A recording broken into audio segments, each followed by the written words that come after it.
సగం వీడియో చూసి కామెంట్ పెట్టేటోళ్ళకి ఒకటే చెప్తాను, బ్యాడ్ కామెంట్స్ పెట్టకుళ్ళు అసలే, నా గురించి కానీ ఆర్టీసీ వాళ్ళ గురించి కానీ. నేను ఈ వీడియో చేయడానికి కారణం ఏంటంటే, ఈ బస్సు వల్ల నేనే గూడెపాడు క్రాస్కి ముందు కింద పోయేటోంది. సరే, ఆ కార్ అతను ఎందుకు సైడ్ చేయలేదు నాకు తెలియదు, కాకపోతే నాకు కూడా జరిగింది కదా ఇన్సిడెంట్. నేనే కింద పోయేటోంది, మేబీ నేనే ఆ బస్ కింద పడి చచ్చిపోతా కావచ్చు ఆ సిచ్యువేషన్లో. అందరూ ఆ కార్ చేసిన తప్పు వీడియో కూడా పెట్టుకుంటారు కదా, పెడతాను చూడండి. కారు సైడ్ ఇవ్వకపోవడం కారుదే కదా తప్పు అని అంటారు. అంటే కారు సైడ్ ఇవ్వకపోతే కారు నాకు తొత్తేస్తారా? ఇప్పుడు ఇట్లా రిప్లై ఇచ్చిన వాళ్ళు అందరూ డ్రైవర్లు అయి ఉంటారు. కారు ఓవర్టేక్ చేస్తుందా అంటారు లెఫ్ట్ సైడ్ నుండి. కాదు, కారు స్ట్రైట్గా పోతుంది, బస్సే కార్ని ఓవర్టేక్ చేసి వెళ్తుంది, అది కూడా రైట్ సైడ్ నుండే పోతుంది. కాకపోతే లెఫ్ట్ రైట్ రెండు కార్లు ఉన్నాయి, ఆ ఇంకొక కారు రైట్ సైడ్ నుండి ఆపోజిట్ నుండి వస్తుంది.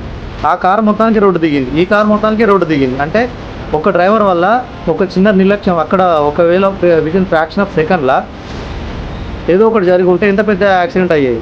అంటే కంట్రోల్ కాకపోతే బస్ డ్రైవర్కైనా లేకపోతే ఎదురుగా వచ్చే కార్కైనా కంట్రోల్ కాకపోతే ఎంత పెద్ద యాక్సిడెంట్ అయ్యేది. దాని తర్వాత యాక్సిడెంట్ అయిన తర్వాత ఏం చేసేవాళ్ళు అందరూ ఇంతే పాజిటివ్ ఉంటారా? ఇప్పుడు కారులో ఇద్దరే ఉన్నారు, బస్సులో ఎంతమంది ఉన్నారు? ఆ బస్సులో మన ఫ్యామిలీ కూడా ఉండొచ్చు.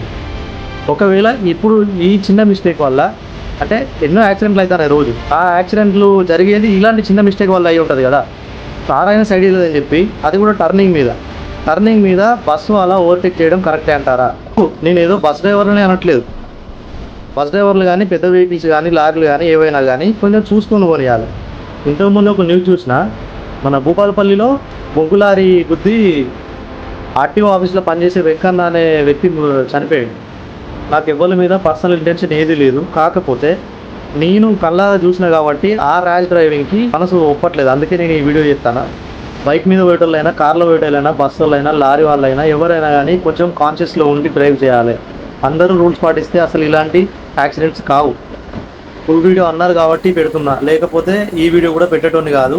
ఇది ఎవరిని ఉద్దేశించి పర్సనల్ ఇంటెన్షన్తో పెట్టేది కూడా కాదు. ఈ వీడియోని షేర్ చేసి నేను తప్పు చేసిన అనుకుంటే కామెంట్ చేయండి, వీడియో డిలీట్ చేయమని చెప్పి.